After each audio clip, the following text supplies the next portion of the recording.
welcome everybody. My name is Jim Black. I'm the program manager for Vantis, which is North Dakota's statewide unmanned aircraft network that we're starting to install out here and actually at your airport.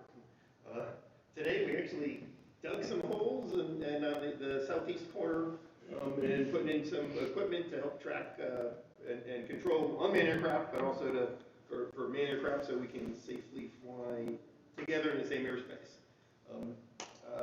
I am a manned aircraft pilot, commercial multi-engine instrument, own a Cessna 182 and 01, but flies good. I'm also a 107 certified unmanned aircraft pilot, and I own my little DJI. So both are registered with the FAA too.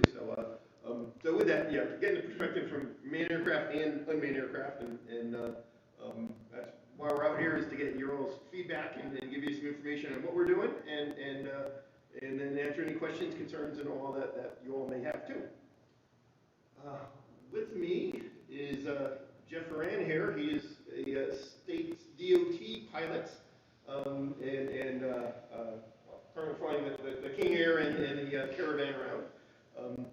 Also have Nicole, who's our marketing communications. Mike, who's our project manager, keeping us all on track, and way in the back hiding is Nick Flom. He's the executive director of the Northern Plains UAS test site, and that's where Vantis comes under, and I'll talk a little bit more about that in our briefing. We'll start out with our kind of PR video. It's on our website, but it gives a good explanation. Unmanned aircraft pilot. Actually, and me, so yeah, this first couple minutes gives a little explanation on things, and then I'll go through some briefing slides, highlight things, and go from there. As Americans, we've come a long way, but one thing never changes. To get where we're going, we need a path forward. We can follow one, or we can build one. With Vantis, we're building one in the sky. Vantis is North Dakota's statewide UAS network.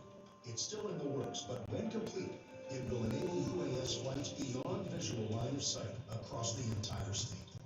Part that makes Vantis unique over any other type of network is that it's a single package that brings together all of the elements that are required to fly beyond visual line of sight.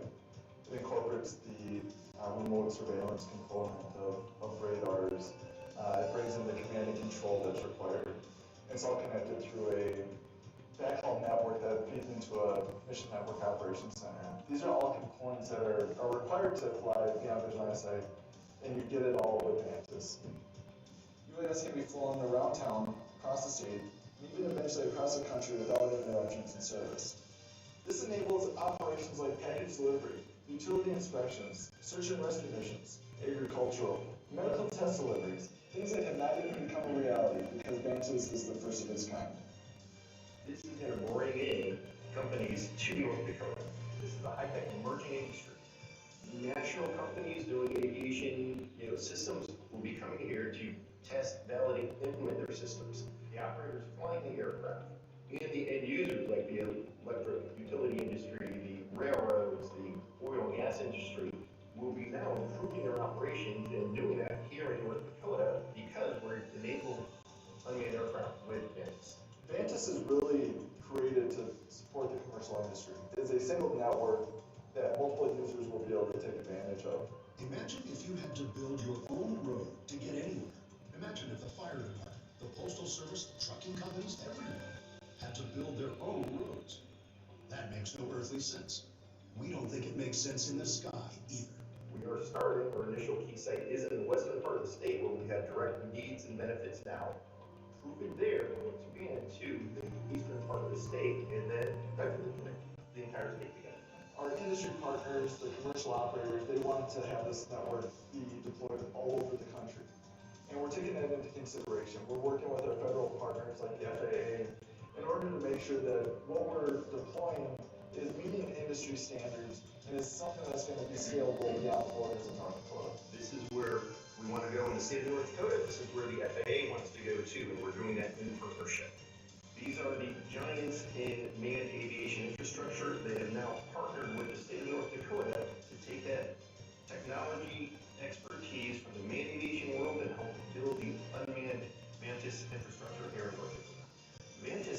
future for UAS.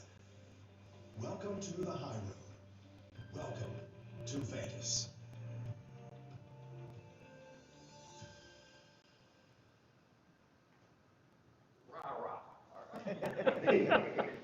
That was Nicole putting together the good video and all that. Now, I will, yeah. Now I'll talk straight with y'all.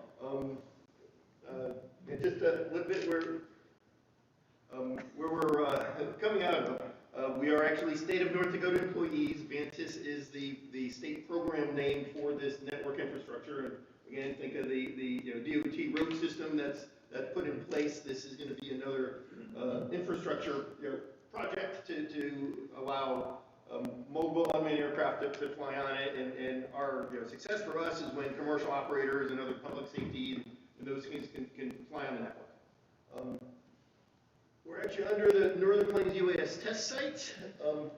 We have an oversight authority, the Northern Plains Unmanned System Authority. It is actually chaired by the Lieutenant Governor, which I'm sure you all know well here. On that oversight committee is also the Aeronautics Commission, as well as the North Dakota Aviation Association. So we have the manned aircraft that we're, again, trying to coordinate with. Also, again, reason out here. The university systems are on there. We're also doing a lot of coordination through Department of Transportation, Information Technology Department, within the state. And I think I'll stop on your chart and keep going. So Jen can talk a little bit on unmanned aircraft systems and some of the acronyms. It's aviation, it's FAA stuff. You got to have the acronyms, but do some definitions in there to put us all on the same page. A little Vantis system overview, and then talk some about operation safety, some of the things we're doing. We're bringing this, and let's see, we're 1, 2, 3, 4, we're all manned aircraft pilots, and we're looking at this from the manned aviation side, and bringing that down into the unmanned aircraft world. A lot of other folks have been in the, call it a remote controlled airplane down here, and they're trying to bring that kind of up into the unmanned aircraft world. Dealing and working with the FAA as we are, it's a lot better when you know the FAA manned aircraft side and then applying that into the unmanned aircraft world. So, then Nick, I want to have that discussion with you all and hear from you. You're the folks that fly out here, so. A couple terms. First one is unmanned aircraft are not unmanned. You can call it an unmanned aircraft, a drone, remotely piloted vehicle, UAV, UAS. It is an aircraft. The aircraft that we're looking at here are not the DJIs and the small drones that you fly or you buy from Walmart or Best Buy. These are high-level aircraft, and especially if you're going beyond line of sight, longer distances. They'll even be starting going through the type certification program, similar to Cessna 172 or those things. There are crew members, and it's a pilot in command. It's a remote pilot in command, and again under Part 107, I have a remote pilot in command certificate. And the RPIC is one doing the flying. We'll also have electronic observers, and they're the pilot not flying.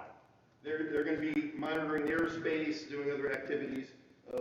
This is actually a picture of a couple of our guys flying the Land CC-10, and we'll see, that's the same as that aircraft. I have a little video of that flying, actually out of Williston back in November. But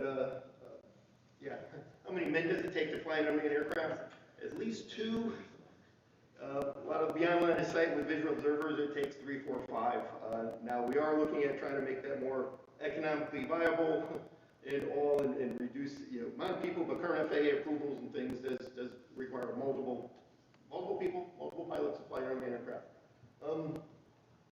Ground control station, GCS, that's the cockpit. It just happens to be on the ground. In some cases those are joysticks or laptop computers. You can get up to the high-level Predators and all. That is a full cockpit on the ground. Connecting the aircraft that's in the air with the cockpit on the ground is your C2, your command and control. So, I have my cables in my 182. modern jets have, fly-by-wire. This is fly-by radio frequency link. One thing we were putting in, as part of Vantis is high reliability in C2 RF communications for high integrity, long distance, flying those things. So GCS is cockpit, command and control, and then the airframe, which is up in the aircraft, or sorry, up in the sky. Visual line of sight. So again, call it a remote controlled airplane. You've been flying this for decades and decades and decades. Currently it's basically below 400 feet, Class G airspace, those type of things, and within visual, so I can always see where the airplane is flying. Depending on the size of the aircraft, that's quarter mile, half mile, that type of thing. And actually, current regs, I guess, call it a remote controlled airplane. That's hobby flying. As soon as you took a picture with a drone now, in commercial operations, that's when the FAA had to get involved with regs. So there is the new FAR Part 107 regs that manage the visual line of sight operations, and think this being VFR basically. Beyond visual line of sight, what we're going to try to enable with Vantis is to be able to fly that aircraft longer distances and even higher altitudes. So kind of think IFR. And you need additional infrastructure. If you're flying VFR to IFR, you need additional infrastructure. You need the VORs, you need the comm, the weather, and those things. And that's what we're going to be putting in with Vantis, so to be able to fly beyond line of sight with unmanned aircraft.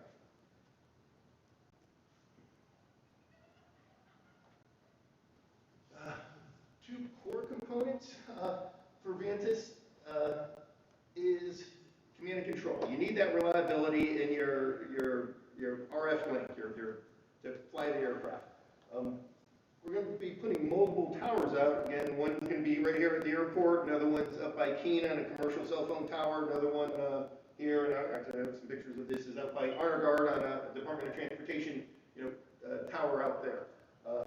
High reliability radios on aviation, moving towards aviation protected frequencies and those type of things. So it now allows you to fly your aircraft, and you'll be talking to different towers as you go. So it will enable those long distance flights.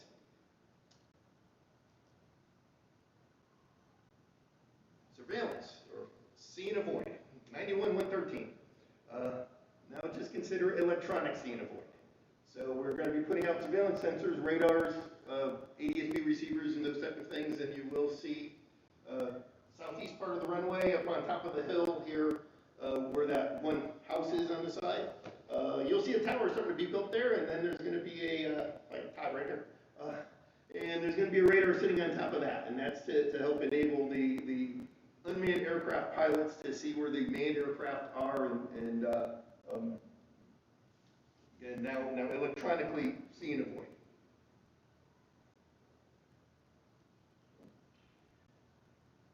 So overview components of the network. Remote infrastructure sites, so again, surveillance comm here at the airport, those other sites I mentioned. We're also doing some up in Williston. Howdy, come on in. We're going to connect all those sites together with a backhaul data network. This is actually reusing another state asset called StageNet. So it's fiber that's run throughout the whole state, connecting our emergency services, government, schools, and all those things. We're going to put a virtual network on top of that for Vantis, so high reliability, high integrity, scalable. Connecting all the remote sites together, we're going to feed them into a mission network operations center. So this is actually going to be physically located at Grand Sky, which is the civilian side of Grand Forks Air Force Base. And that's where we'll be doing data correlation, validation, monitoring the whole system. So and for an aviation grade system, you have this continuous monitoring. With FAA has it for their radars and their communication systems, and now we're putting that in for this system. And the last piece is actually the aircraft itself, both the ground control station, the cockpit, as well as the airframe, to be able to integrate in with the network. That's both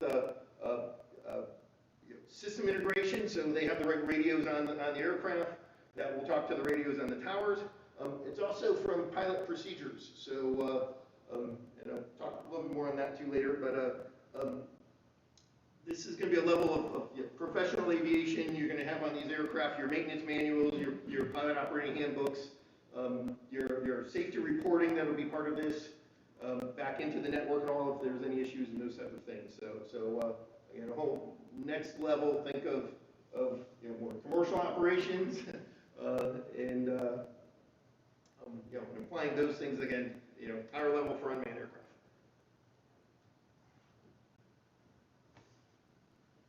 So our overview eye chart, we want infrastructure for multiple use cases and customers. So we envision, and this is a long-term project. This isn't just for next year, year after. This is 10-year infrastructure. We're going to be upgrading the technology and also the procedures, FAA approvals every, spiraling every 2 years as new things come out.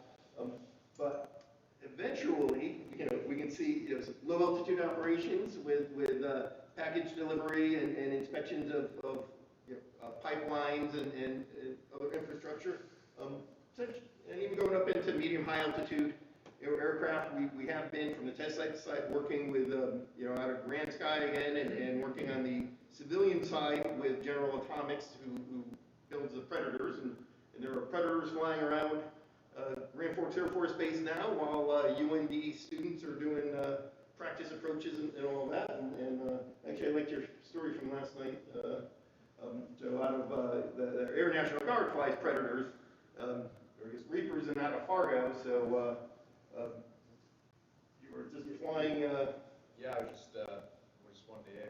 Well, what's that in the pattern? Oh, there's a UAS doing touch and goes and taxiing on the same taxiways that we're out there with. So it's already having some of that integration with the unmanned system. So it was impressive to say the least. Yeah. So multiple applications, high, low altitude, and but that one aviation infrastructure to support it, which is similar to what you have in manned aircraft. This is just all the airports in the state. There's Watford and Williston up there.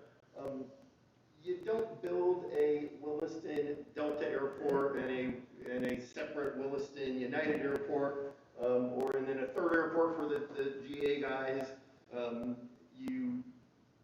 Manned aviation use that common infrastructure. If I'm flying in with my 182, or if that the oil business jets coming in, and flying there to Watford, or if you're flying your ag tractor or Cub or any of those things. So that same VOR that everybody uses, that's what we're using that analogy into Vantis. One network, one infrastructure, monitored aviation grade that everybody can be using, whether it's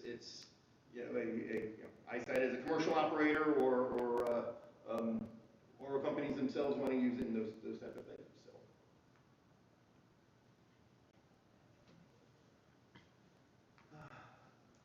We're starting here, and we call it key site or initial operating area between Williston and Watford City here. Multiple reasons for choosing that. One is because of the oil and gas industry and the variety of applications that can be out here, as well as this is a statewide network. So we're from Grand Forks area, and we've been doing a lot from that side of the state. So we wanted to actually come out here to move this across the state and start out here. Once we prove and validate the system, then we'll start expanding it to other parts of the state, targeting the population areas, and then connecting them with corridors in between to be able to for flight operations, and then lastly filling up the rural areas as needed for the different applications. And that's similar with cell phone and now 5G is coming out. It's not everywhere at one time. It's going to be spread out to where it's needed. Let's see, a little bit on our schedule. So, like I said, when we came in, we our initial funding for the program from the state came for this these last year and a half with this biennium funding. Looks like we will be getting additional or phase 2 starting next July. But right now, we've designed, developed the system. We put out contracts with some of the aviation grade companies, like you saw in the video. So the Collins Aerospace, so it's now part of Raytheon. If you're flying any of the business jets, it's Collins Avionics. Thales, Harris, those companies provide the ground infrastructure for the manned aviation system. So the FAA, ADSB system is actually, was installed and monitored by L3 Harris Corporation, which is now partnered with us to help develop the unmanned aircraft system here. So installation's just starting now. Literally digging holes today, and Wilson Airport, they were just installing some antennas up there yesterday. So the next month or two, we'll be doing that installation. Come the April-May timeframe is when we'll be back out here to actually do some test flight operations. And we're looking for initial FAA approvals, in the June timeframe. So we're pushing everybody and pushing, and working with the FAA to meet that. This will be initial operating capability, initial testing that'll allow the test site to fly on the network and work with the FAA through the safety process and all. And then from there, we'll be being able to onboard other operators and those things. Again, stress the reason we're out here now is to talk to you all and also inform you our schedules and operations. And when we start flying out here, we actually want to open it up to allow you all to also see the operations and all and get some good joint discussions going on. So yeah, April, May, we should see some good flying out here. All right.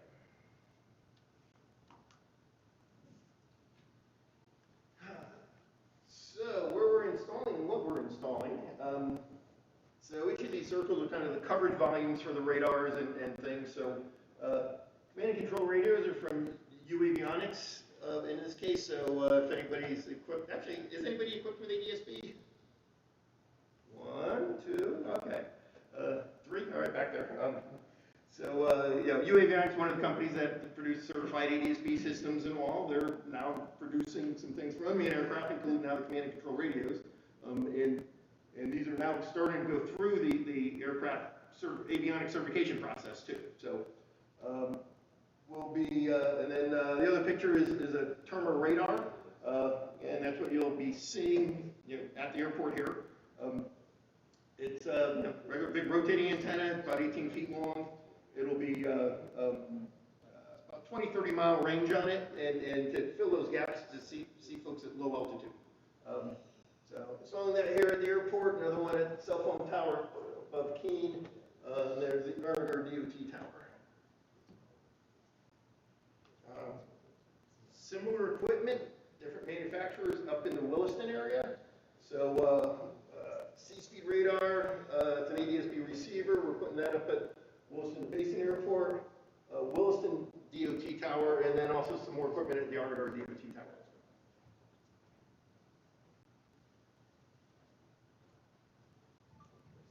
Okay. Use cases. Why are we doing this? Actually, kind of want to start out on we're not looking at competing with manned aviation. It really is integrating with and for the manned aviation things that are dangerous, dirty. Forgot the other D you gave. What was it? Dull. Dull. Okay. Potentially you can augment it with using unmanned aircraft. I mean, some of the applications we've worked with is with BNSF Railroad, Excel Energy. So low and slow flying of a manned helicopter. You can do it to do transmission line inspection, but can you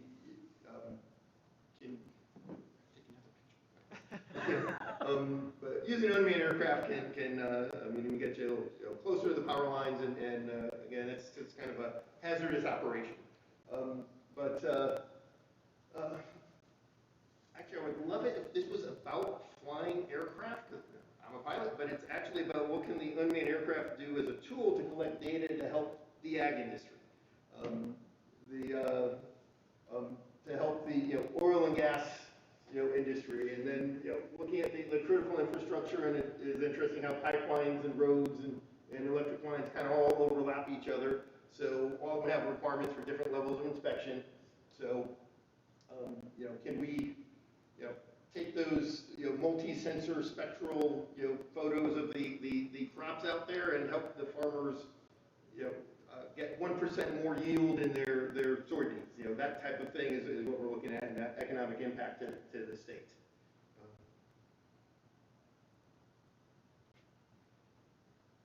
Some of the near-term applications we're looking even for here, which way shall I start? I'll start with public safety.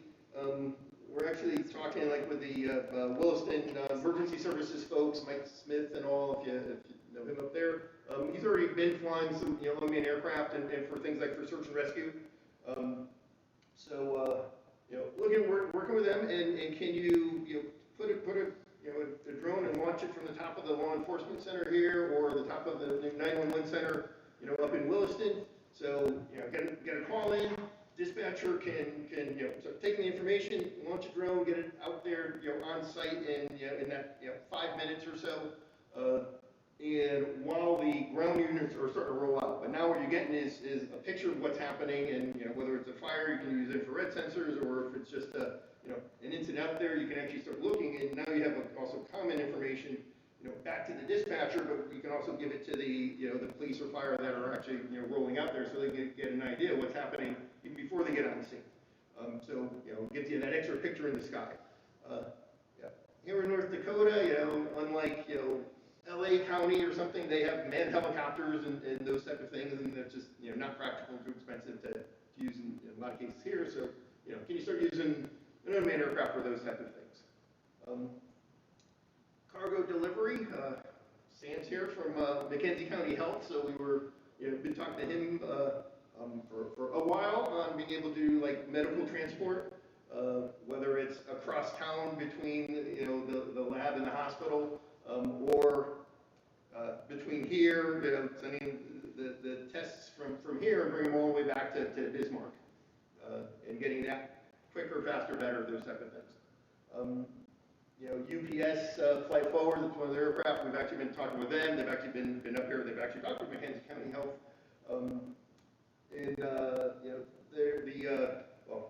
those things are starting to come along, and we're looking at, again, trying to make North Dakota the first place to do a lot of these operations and do them safely. Linear infrastructure inspection, roads, pipeline, and all those things, and even an application there is the county roads here after a rain event or other things, you got to inspect them before you allow the big trucks back on them and those type of things. So can fly a drone, look at the road infrastructure and do those inspections again quicker or safer or with better data.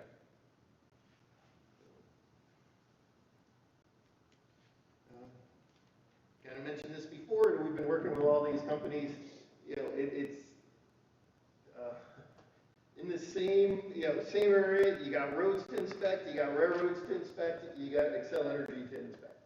Currently, and the way we've been working for initial FAA approvals is one-off approvals and one-off different infrastructure for each of these. Xcel Energy has spent a lot of money and time to produce surveillance, command and control, those type of things, just to do their lines. BNSF actually has spent more money to do their railroads, so we're trying to again cover all of those things using a common infrastructure for the state.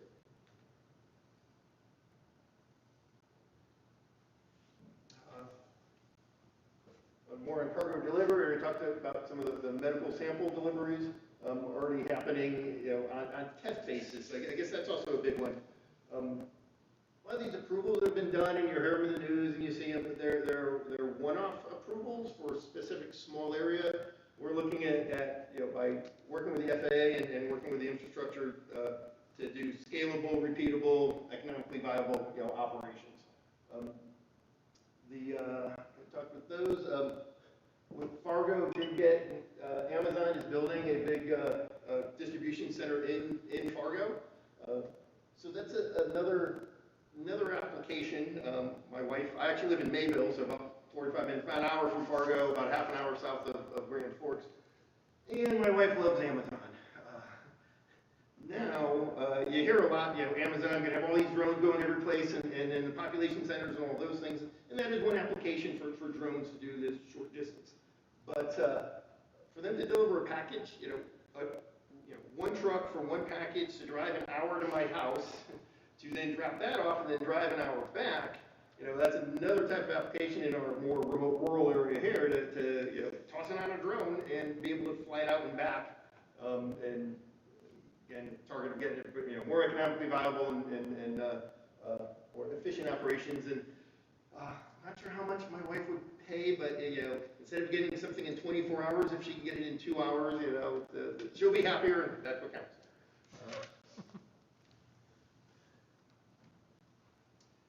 A little bit of, operations and safety.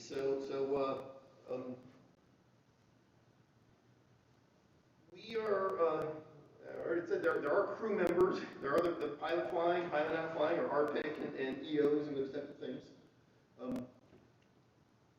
The initial operations we're going to be doing are going to actually be Part 91 operations.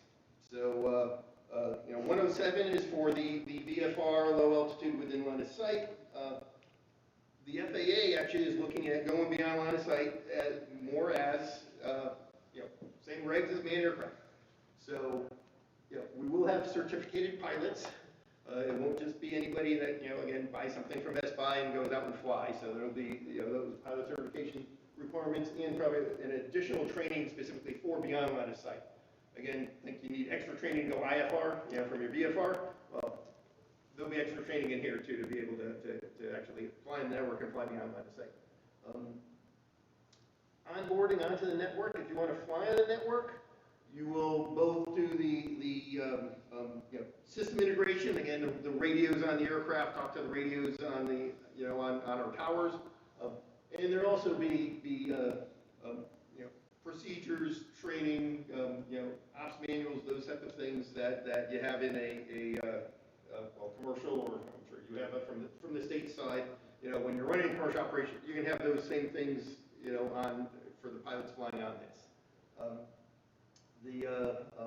Some cases, and actually some of the cargo, the operators now are actually both Google and UPS Flight Forward got actually Part 135 operator certificates for unmanned aircraft. So we are again starting at that level, but trying to bring it down to the unmanned aircraft level and working with the FAA on this. Don't see or wouldn't be affordable to have everything you need for a 135 certificate for all of your UAS operations, but a lot of those pieces you will need to have.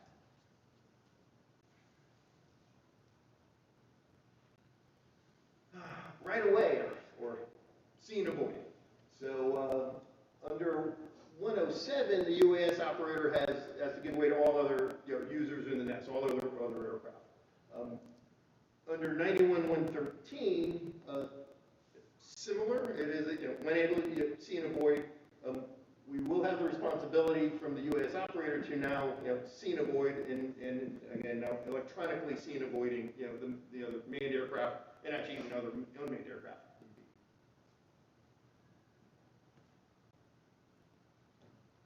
And give you a sense on this, so pilots and if you have, sure some of the folks with ADS-B have the traffic display, have the ADS-B in and TIS-B, so you have the traffic display in the cockpit, and it'll be similar to that. You'll be able to see other aircraft around, on the traffic display when, and then the flight crew or electronic operator or observer will be using the data to ensure traffic separation. So you have the inner ring around your own ship, where your aircraft that you're flying, that's the don't get within ever circle.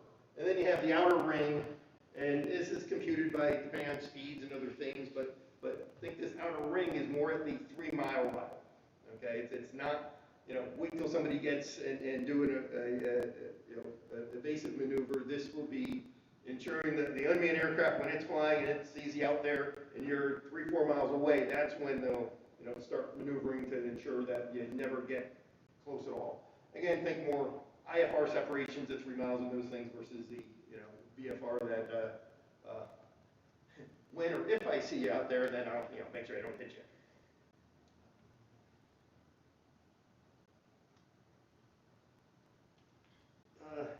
Safety planning and our work with the FAA. So, variety of FAA orders, 8040.4, safety risk management. We're applying these. This is the same policy, safety risk that FAA does with FAA infrastructure, whether it's the radars and our traffic control systems and all that. We're applying it into Vantis and this network infrastructure also.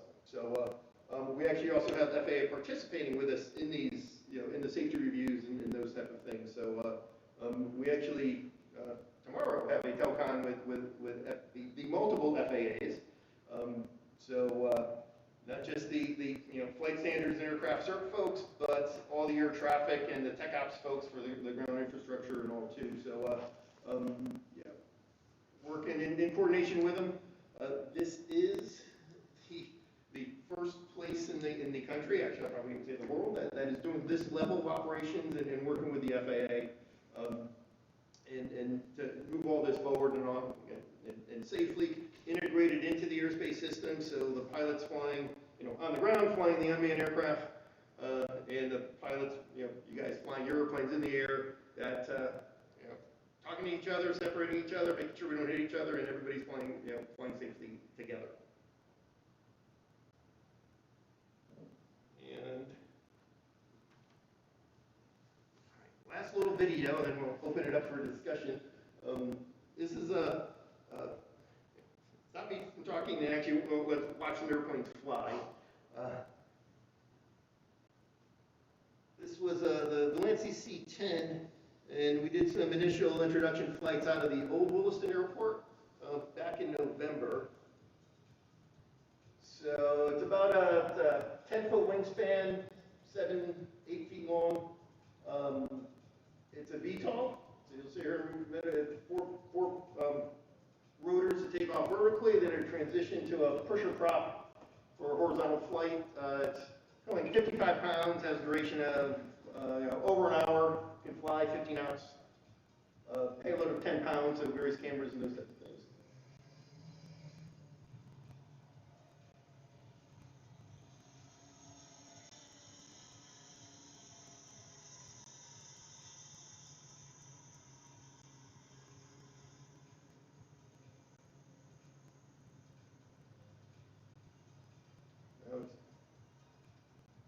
So transitioning horizontal flight, actually we have another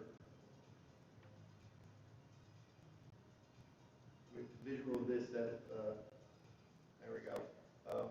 We had another pilot flying at DJI taking air-to-air photos of this now, so. Again, takes off vertically.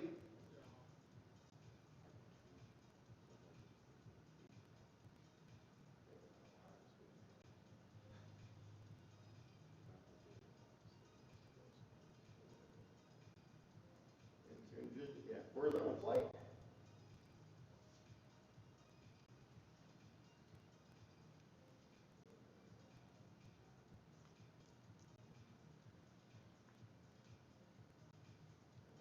She's coming back in.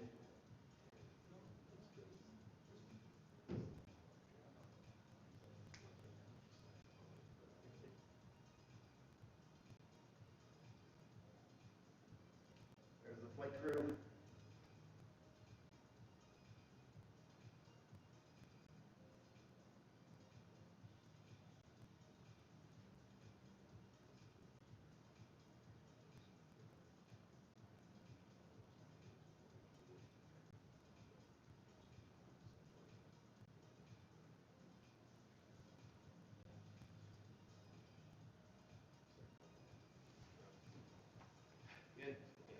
Not a toy, it's definitely an aircraft. It's like a $50,000 aircraft. And it is actually starting going through a type certification program now with the FAA for unmanned aircraft. And it's all the slides and video I have. Actually, I want to see any other comments, suggestions of what we. Sure. Yeah. No. So again, just as a manned pilot, out there, right, flying in the airspace, a couple things unmanned does not mean unmanned, so there's always a bunch of people behind the scenes and, from operating to safety. And the other thing is the safety approach that's been taken, has been unbelievable to see kind of behind the scenes, right? We always fly with our mentalities of risk management, risk mitigation, flight risk assessments, to safety culture, safety management systems. And so all that is put together in one package. It's pretty impressive. So that's what I have. Questions? Does this increase the opportunity for the surveillance of your non-commercial, your Best Buy, your Walmart drones that just some high schooler has? Not directly. Initially in this, we're looking at knowing where all the manned aircraft are. If you're flying on the network, we'll know where all the unmanned aircraft that are flying on the network. Now, FAA just came out with new FAR 89, which is remote ID for unmanned aircraft. So that's going to require in the next 18 to 30 months that even the Best Buy, anything that's above 0.55 pounds, has remote ID on it, broadcasting out its position, and actually both the aircraft and also where the ground station is. So that's one means of being able to track even the stuff you buy at Best Buy. And we're looking at how that would integrate into the network, as appropriate. Will it enhance the functionality of like the traffic systems in a manned aircraft? Or you get the traffic display on a Garmin or whatever? Is it going to enhance that for people coming to Watford? I'll have to say initially on that one, no two is bad as already two no's.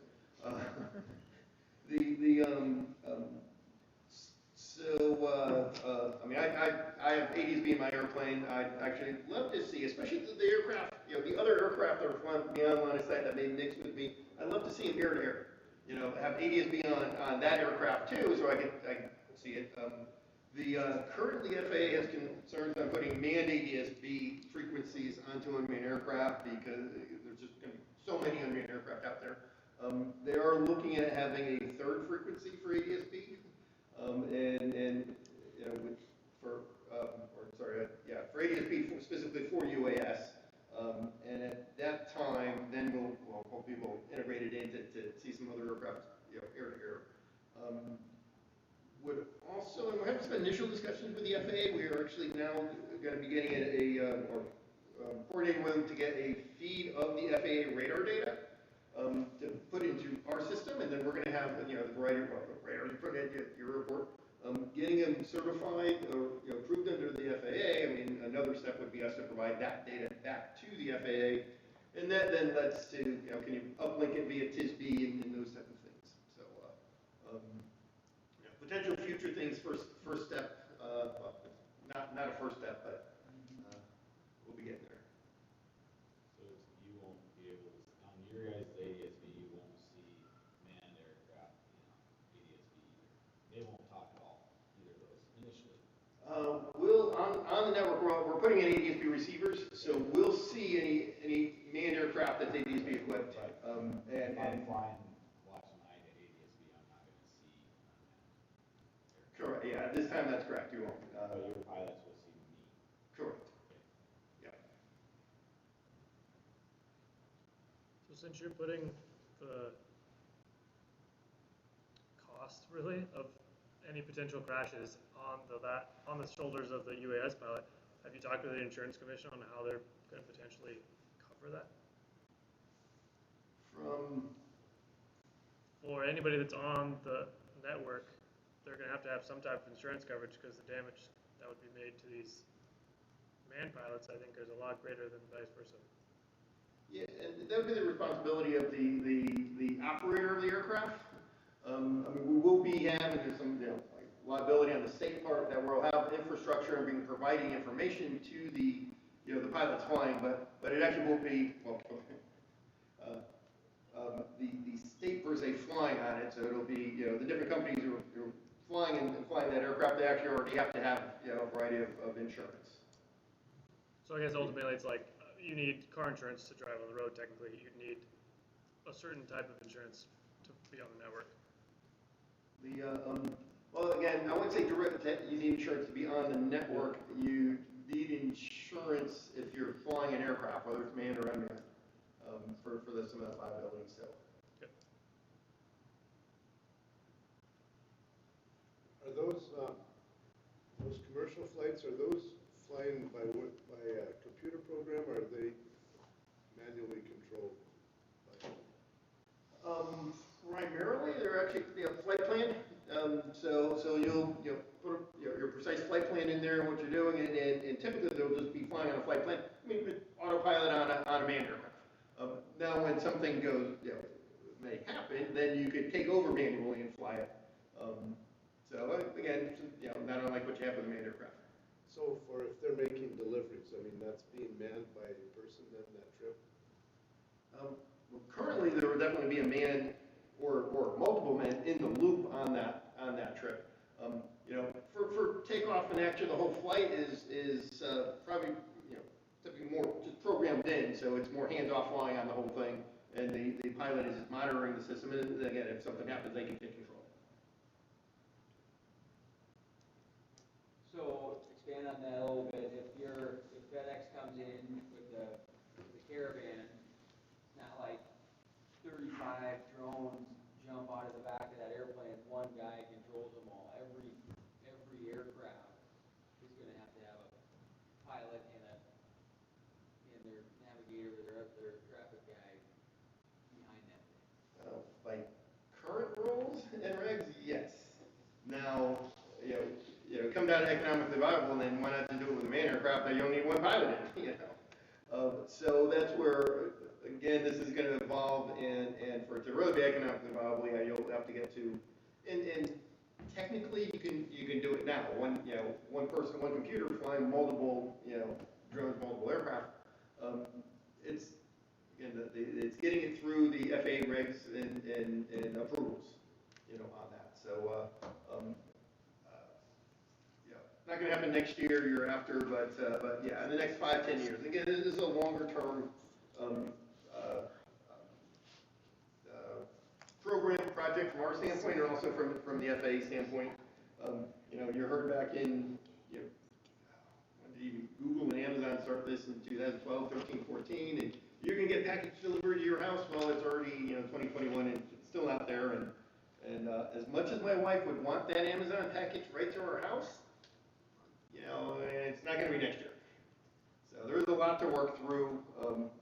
This is the start of it, and what we're doing here in North Dakota and here in Williston, Watford City, and the counties here is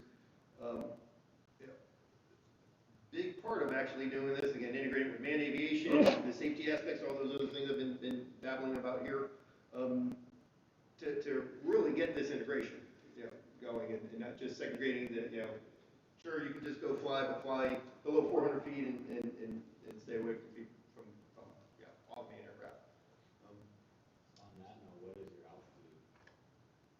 What airspace are you talking about? Initially, for our over the next couple of months here for the flight testing, we'll go up to like 1,200 feet, so staying under for most of our Class E or Class G.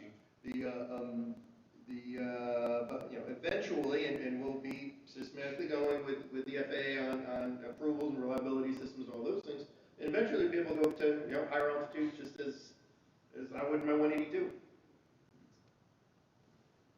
At that point, are they talking to Minneapolis Center and Salt Lake Center? Or? If they are flying in the airspace like that, yes. I'd also say we're from Vantis State side, we're putting infrastructure in. We're not air traffic controllers. So as soon as you go into the normal airspace, you're going to be talking to normal air traffic controllers.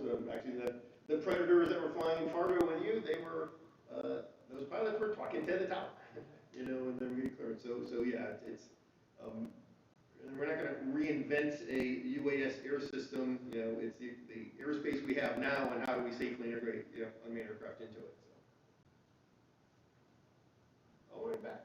Will your radars be able to see down in like the fingers going down to the river and all the little crevices and stuff down on the south side of Kent County? We'll find find out when we start doing some of the flight testing and coverage analysis. I'll say, no, we're not gonna be able to see everywhere, all the time at low altitude. Also say we'll only fly the unmanned aircraft where we have full coverage and coverage volume.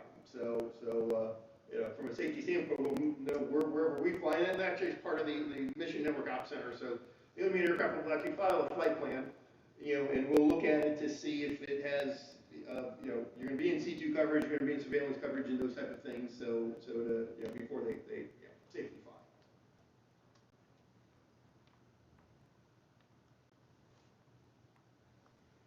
More questions?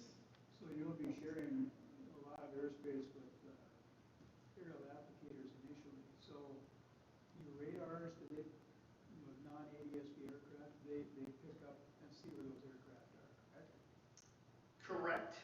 That is our intention. Now, that's some of the flight testing we're going to start doing here in April. And we were up in Williston Airport last night, talking and doing all this, and somebody came up with having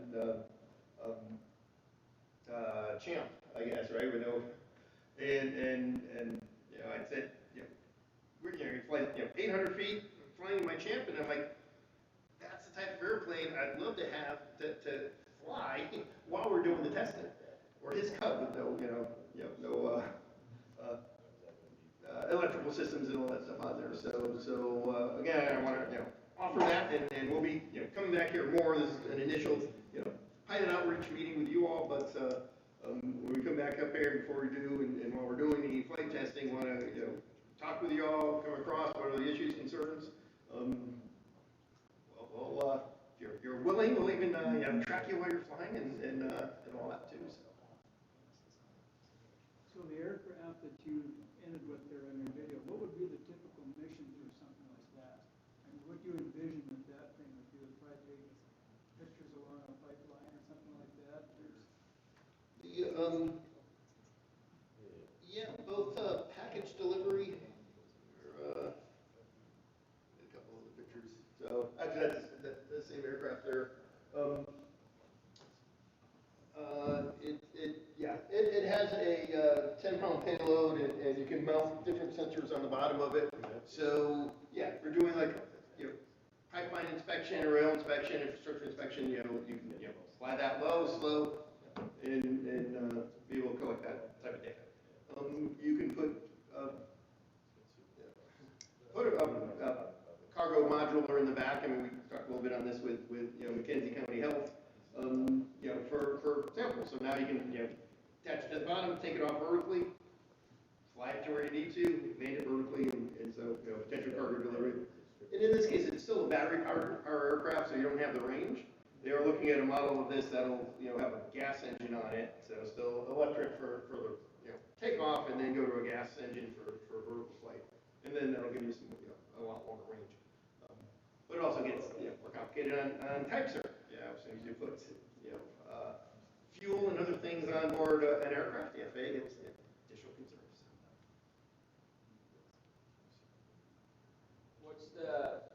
What is like the typical maintenance regimen on an aircraft like that? Do they have life limits and inspection intervals and overall periods and all those kinds of things?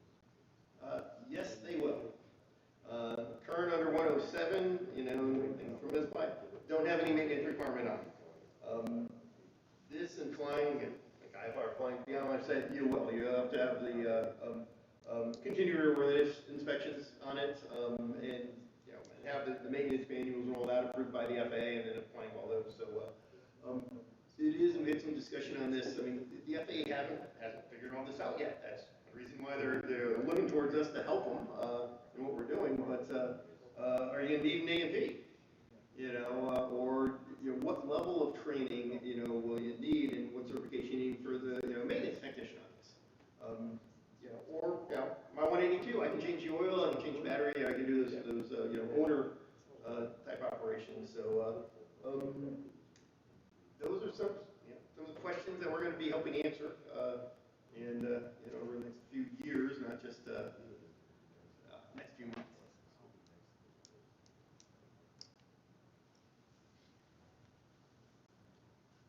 Nick, anything back? know, I was just saying to Adam about this, I think it's kind of a, let me come up here for a second. An interesting point, you just kind of mentioned from, an ADSB feed, like if you guys are flying like ADSB around here, you know, Adam was just mentioning that a lot of times you don't get that feed until you get up to about 3,500 feet. That's why we're installing this equipment, is we're actually lowering the floor of, you know, the cooperative targets, so that we're getting closer to the surface where we can see the cooperative targets. You guys might not be able to see aircraft to aircraft, but at least as a UAS pilot, if you are participating, you have the ADSB. We would have normally only seen you, you know, we can get the FAA feed, that's pretty easy, you know, similar type of way, but if we only saw everybody up at 3,500 feet, then that wouldn't have been beneficial. By us putting in gap fillers, essentially at these different locations, we're lowering the floor of where we can see, and then if you're cruising around at 1,000 feet, you know, aircraft to aircraft, you wouldn't be able to see each other, but we would be able to see down there, which goes into in our long-term strategy, perfect with the FAA, would be great that we could actually feed that information back out again. You know, that we would be able to have that. Is that a day one? Not necessarily. But we think about that even like from the surveillance radar standpoint. You know, that there's an en route radar out here that that the FAA has, and ideally, like Jim said, we're working to try to get that feed in. But that doesn't go all the way down to the surface. You know, that doesn't go at the lower altitude. So we're putting in, you know, a primary radar so that we can see traffic at these lower altitudes, and it becomes very complementary. You know, we have federal infrastructure that's already out there, and we don't want to replicate that because there's already been billions of dollars of investment in that. But how can we, you know, supplement and how can we fill in some of those gaps so that we have better coverage analysis. We'll have better coverage analysis than the FAA does in this particular area, but no problem.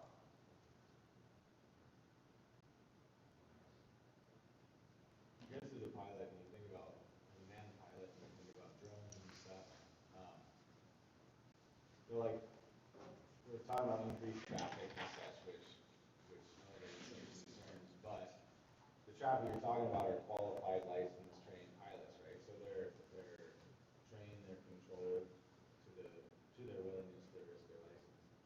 But really, I mean, in my opinion, the risk is more along the lines of just the popularity of the people who are using privately, who aren't pursuing the training, aren't pursuing the certifications and licenses and stuff. And these, you know, I think there's some cracking down on the capabilities of that equipment that's manufactured, but anything that this could do to help create awareness of that group, because I think that's really where our risk is. You know, I mean, I kind of think about our airport relation to high school.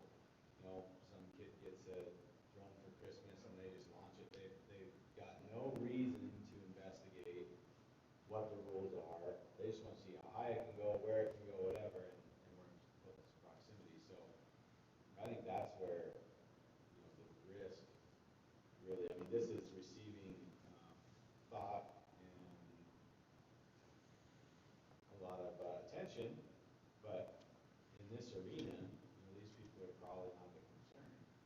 If there's a way for this to continue to advance our ability to see those who are not paying attention and seeking out what's safe just from ignorance, you know, non-intentional, I mean, I think that'd be a huge comfort factor as a manned pilot. Yeah, we look at like, you know, so we talked about the 3Ds, delta, dangerous, you know, that's one thing. And then I go the other side, like my 3Cs, which is the clueless operator, which is, like you said, the kid at the high school, the careless guy who maybe he knows what he's doing, but it's just doesn't necessarily care. And then just the criminal activity, right? You know, the malicious. And the one that we care about, quite honestly, a lot of times, it's the clueless guy. I mean, it's the guy who maybe does not necessarily know. The malicious, there's a challenge that's tied to that. The remote ID is bringing a component of that into so that we can help identify, you know, kind of friend or foe as it's going along.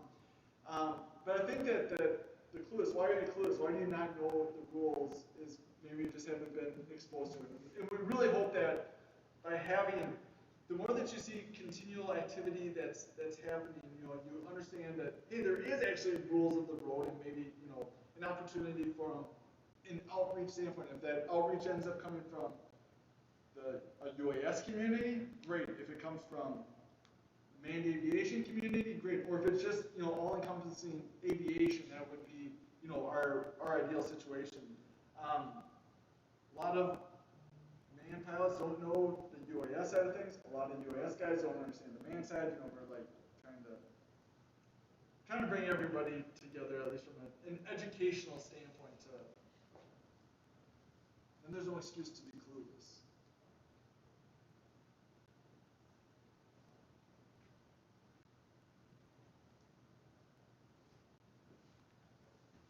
Thank you guys for coming out. This is this is great. Yeah, well, yeah, we'll be out here more. We can follow Nicole's, our social media things and all that, and we'll be putting things out through the airport and all to, when we're out here and flying, and definitely want to talk more, and definitely when we get out here and actually start doing some of the flying, want you guys to come out and see some of that too. Yeah, if you are looking for us, we're on LinkedIn, Facebook, and Twitter as Vantis UAS.